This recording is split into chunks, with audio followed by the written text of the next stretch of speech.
ಮಂಡಲದ ಅನುಸೂಚಿತ ಜಾತಿ ಮತ್ತು ಅನುಸೂಚಿತ ಪಂಗಡಗಳ ಕಲ್ಯಾಣ ಸಮಿತಿ ಸಮಾಜ ಕಲ್ಯಾಣ ಇಲಾಖೆಯಲ್ಲಿ ಕೈ ಸಂಸ್ಥೆ ವಿದ್ಯಾರ್ಥಿಗಳಿಗೆ ಶಿಕ್ಷಣ ನೀಡುತ್ತಿರುವುದು, ವಿದ್ಯಾರ್ಥಿಗಳಿಗೆ ಮೂಲಭೂತ ಸೌಲಭ್ಯಗಳನ್ನು ಒದಗಿಸುವುದು, ನಿಗಮ ಮಂಡಳಿಯಲ್ಲಿ ಅನುದಾನ ಒದಗಿಸುವ ಕುರಿತು ಕಾರ್ಮಿಕ ಇಲಾಖೆಯಲ್ಲಿ ಸ್ವೀಕರಿಸಿದ ಸೆಸ್ಗೆ ಮೀಸಲಾತಿಯನ್ನು ಒದಗಿಸುವುದು, ಸಾರಿಗೆ ಇಲಾಖೆಯಲ್ಲಿ ಎಸ್ಸಿಪಿ ಮತ್ತು ಟಿಎಸ್ಪಿ ಅನುದಾನವನ್ನು ಬಳಸಿರುವ ಕುರಿತು ಹಾಗೂ ಕೃಷಿ ಇಲಾಖೆಯಿಂದ ಸಂಬಂಧಿಸಿದಂತೆ ಕೂಲಂಕುಷವಾಗಿ ಚರ್ಚಿಸಲು ಪರಿಶೀಲಿಸಿದ ನಂತರ ಸರ್ಕಾರ ಕೈಗೊಳ್ಳಬೇಕಾದ ಕ್ರಮಗಳನ್ನು ಶಿಫಾರಸುಗಳನ್ನು ಮೂಲಕ ಸಿದ್ಧಪಡಿಸಿರುವ ಸಮಿತಿಯನ್ನು ಮೂರನೆಯ ವರದಿಯನ್ನು ಕರ್ನಾಟಕ ವಿಧಾನಸಭೆಯ ಕಾರ್ಯವಿಧಾನ ಮತ್ತು ನಡವಳಿಕೆಯ ನಿಯಮ 232 ಪ್ರಕಾರ ಸಮಿತಿಯ ಸದಸ್ಯನಾಗಿ ನಾನು ಸದನಕ್ಕೆ ಒಪ್ಪಿಸುತ್ತೇನೆ.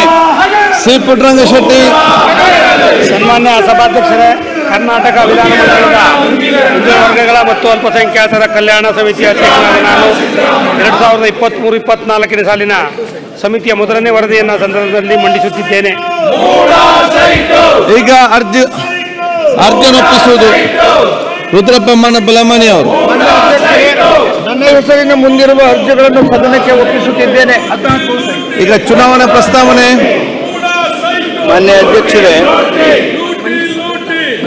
ವಿಧಾನಮಂಡಲದ ವಿಧಾನಸಭೆಯ ವಿವಿಧ ಸ್ಥಾಯಿ ಸಮಿತಿಗಳ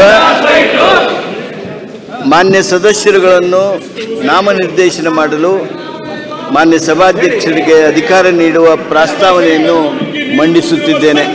ಪ್ರಸ್ತಾವನೆಯನ್ನು ಮಂಡಿಸಲಾಯಿತು. ಈಗ ಪ್ರಸ್ತಾವನೆಯನ್ನು ಸಭೆ ಮತಕ್ಕೆ ಹಾಕುತ್ತೇನೆ. ಪ್ರಸ್ತಾವದ ಪರವಾಗಿರುವವರು ಹೌದು ಎಂದು ಸೂಚಿಸಬೇಕು. ಪ್ರಸ್ತಾವದ ವಿರೋಧವಾಗಿರುವವರು ಇಲ್ಲ ಎಂದು ಸೂಚಿಸಬೇಕು. ಪ್ರಸ್ತಾವ ಹೌದು ಪರವಾಗಿದೆ ಎಂದು ಭಾವಿಸುತ್ತೇನೆ. ಪ್ರಸ್ತಾವ ಹೌದು ಪರವಾಗಿದೆ. ಪ್ರಸ್ತಾವ ಅಂಗೀಕರಿಸಲ್ಪಟ್ಟಿದೆ. ಈಗ ಕೆಲವೊಂದು ಬಿಲ್ಗಳನ್ನು ಪರ್ಯವೇಕ್ಷಿಸಿ ಮತ್ತು ಅಂಗೀಕರಿಸುತ್ತಿದೆ. ಅಧ್ಯಕ್ಷ